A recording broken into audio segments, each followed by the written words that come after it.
మరిన్ని పురాణ కథల కోసం మా ఛానల్ని సబ్స్క్రైబ్ చేసుకోండి. అలానే లైక్ చేయండి, షేర్ చేయండి. ఓం శ్రీ గురుభ్యో నమః. ఓం శ్రీ మాత్రే నమః. ఓం శ్రీ బాలా త్రిపుర సుందరీ దేవి అయి నమః. మాఘపురాణము 9వ అధ్యాయము. గంగాజల మహిమ.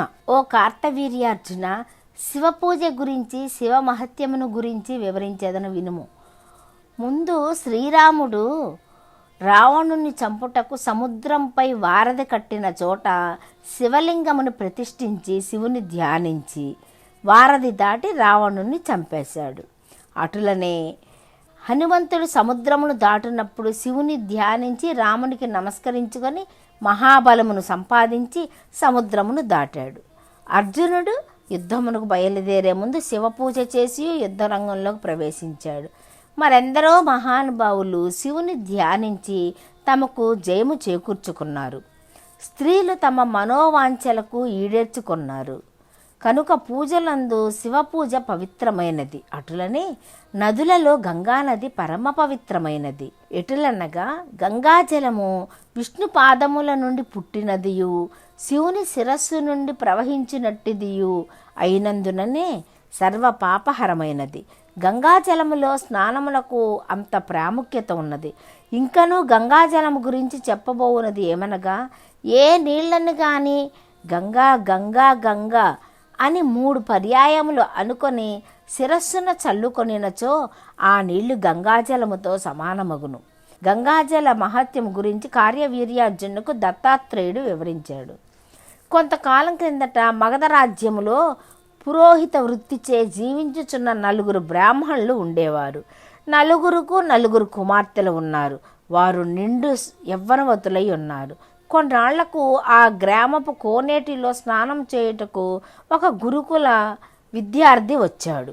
ఆ బ్రాహ్మణ కన్యలు ఆ యువకుని అందాన్ని చూచి మోహించి అతన్ని సమీపించి చుట్టుముట్టి మమ్ములను వివాహం చేసుకోమని బలవంతం చేయగా ఆ బ్రాహ్మణ విద్యార్థికి విద్య పూర్తి కానందున వారి కోర్కెలను నిరాకరించాడు.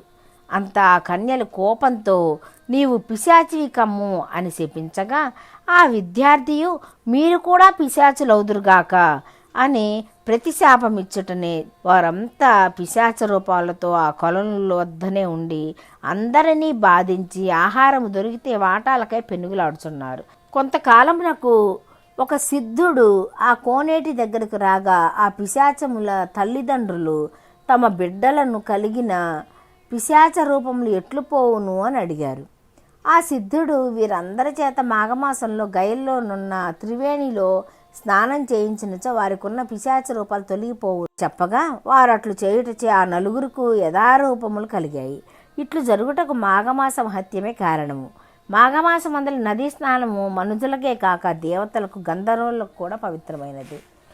ఒక మాఘమాసంలో ఒక గంధర్వుడు తన భార్యతో భూలోకానికి వచ్చి గంగానదిలో స్నానమాడాడు.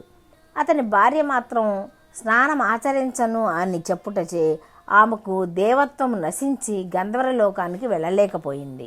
ఆమెను విడిచిపెట్టి ఆ గంధర్వుడు ఒక్కడే వెళ్ళిపోయాడు. ఆమె ఆ అడవిలో తిరుగుచూ విశ్వామిత్రుడు ఉన్న చోటుకి వెళ్ళి వయ్యారంగా క్రీగంట చూసెను. ఆమె అందానికి యవ్వనానికి విశ్వామిత్రుడు తన్మయుడై ఆమెను ప్రేమించుటచే ఇద్దరు కామక్రీడలతో తేలియాడుచుండగా మరలా ఆ గంధర్వుడు భార్యను వెతుకుతూ వచ్చి చూడగా విశ్వామిత్రుడు గంధర్వ స్త్రీ క్రీడించుచున్నారు. ఆ దృశ్యమును చూసి మండిపడుతూ తపస్వి అయి ఉండి కూడా ఇలా కామతృష్ట కలవాడవైనందున నీకు కోతిముఖము కలుగునుగాక అని విశ్వామిత్రుణ్ణి పాషాణమై ఉండమని భార్యని శపించి వెళ్ళిపోయాడు.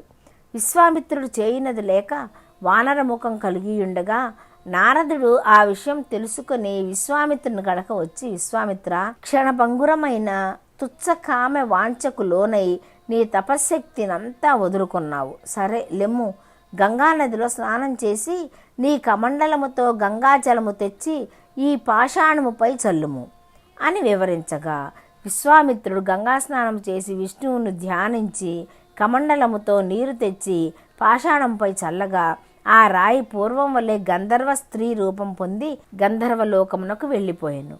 పూర్వరూపము నొందిన విశ్వామిత్రుడు తపస్సుకు వెళ్ళిపోయాడు. ఇది మాఘపురాణము 9వ అధ్యాయము సంపూర్ణము.